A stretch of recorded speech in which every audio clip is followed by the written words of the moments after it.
Vous souffrez de votre épaule et on vous a diagnostiqué une tendinopathie de la coiffe des rotateurs. Nous allons vous expliquer la prise en charge kinésithérapique.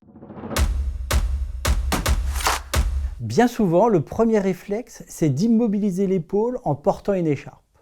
Alors qu'au contraire, il faut dès que possible enlever cette écharpe afin d'éviter que cette immobilisation n'entraîne un enraidissement de l'épaule. La rééducation va avoir d'abord comme objectif d'assouplir l'épaule, si cela est nécessaire, d'éviter la fonte musculaire de l'épaule, puis de récupérer progressivement une bonne force musculaire afin d'éviter tout risque de récidive. La kinésithérapie ne doit pas être douloureuse. Une faible douleur pendant la réalisation des exercices n'est pas recherchée, mais elle peut être acceptée.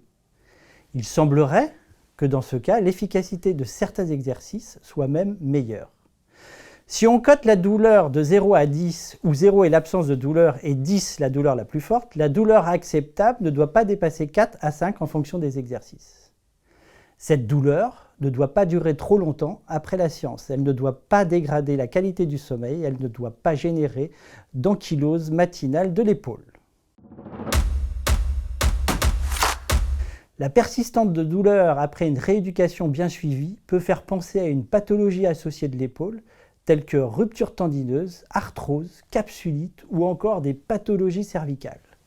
Dans ce cas, le patient est réadressé chez le médecin pour réorienter le traitement. Il est recommandé d'arrêter sa consommation de tabac. En effet, on sait que la cigarette retarde la cicatrisation tendineuse et augmente le risque d'infection post-opératoire. Ensuite, il faut faire en sorte de préserver un sommeil de qualité. De même, une alimentation équilibrée et une bonne hydratation sont recommandées.